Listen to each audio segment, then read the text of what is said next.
Good evening friends. आज हम पढ़ेंगे ओशियन करंट्स के बारे में। आपने देखा होगा समुद्र में बहुत सी लहरें उठती रहती हैं। तो ये लहरें क्यों उठती हैं, उसके क्या कारण है। तो पढ़ते हैं लहरों के बारे में। इसको बोलते हैं ओशियन करंट्स। जो समुद्र का पानी होता है वो इधर से उधर डिस्प्लेस होता रहता है कंटिन्यूसली।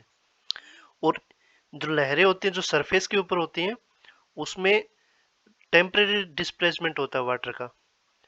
और जो वो क्यों होता है, क्योंकि विंड्स के कारण होता है, जो पवनें चलती हैं।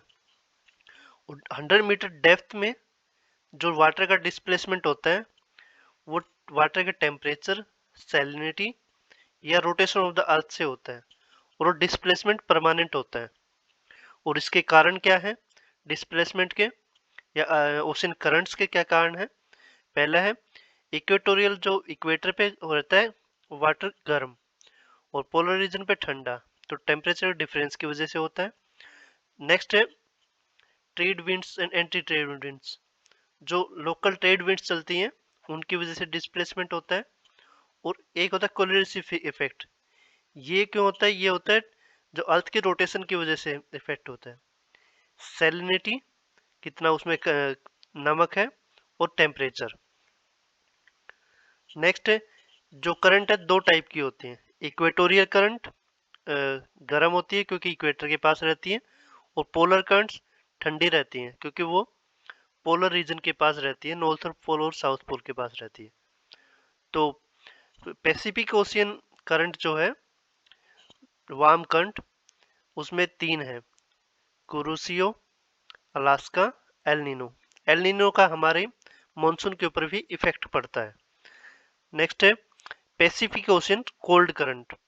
इसमें Okhotsk current, Humboldt current, California current, Kuril Oyashio current. Next है अटलांटिक ओशियन वार्म करंट। ये फ्लोरिडा करंट है। Gulf of stream current, Brazil current, Atlantic Ocean cold current, Labrador, eastern Greenland current, Canary current, Benguela current और Falkland current. Next Indian Ocean में जो current है Mozambique और Agulhas current. और Indian Ocean में cold current है western Australian current. तो अब मैप के थ्रू इसको रीड करते हैं। ये है पैसिफिक ओशियन, तो इसमें रहेगा जो डोटेड रेड कलर में है ये वार्म करंट है। अलास्का, ये कैलिफोर्निया रीजन है। ये अलास्का वाला रीजन है, इसे अलास्का। अब साउथ पैसिफिक में आएंगे, ये है हम्बोल्ट। ये पेरू करंट भी बोलते हैं क्योंकि यहाँ पेरू वाला रीजन है, पेरू चिली वाला जो रीजन है। इस तरफ जाएंगे, ये भी पैसिफिक की है। ये ओयोसिया या कुरिल करंट से बोलते हैं। ये बेरिंग सी से होते हुए आती है, जो ये कोल्ड करंट है। कुरोसियो ये जापान के पास, ये जापान का एरिया है। ये है वार्म करंट। नीचे ईस्टर्न ऑस्ट्रेलियन करंट, ये वार्म करंट है। अब पढ़ेंगे अटलांटिक ओशन करंट। ये नॉर्थ अटलांटिक वाली है। ये gulf stream warm current, Labrador ये कोल्ड करंट है।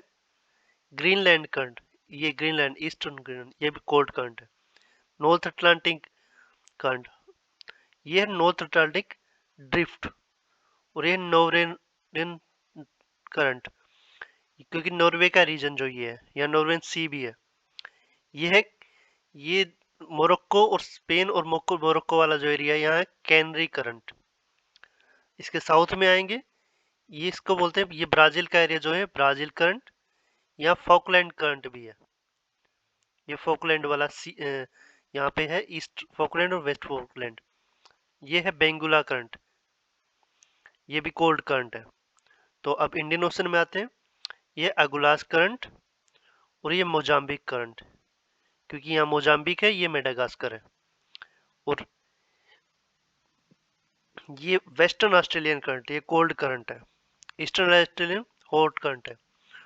और जो इसमें जो करंट होती है, इसका रोटेशन जो नदर्न हेमिस्फीयर में होता है वो होता है क्लॉकवाइज डायरेक्शन में, ये क्लॉकवाइज डायरेक्शन में होता है।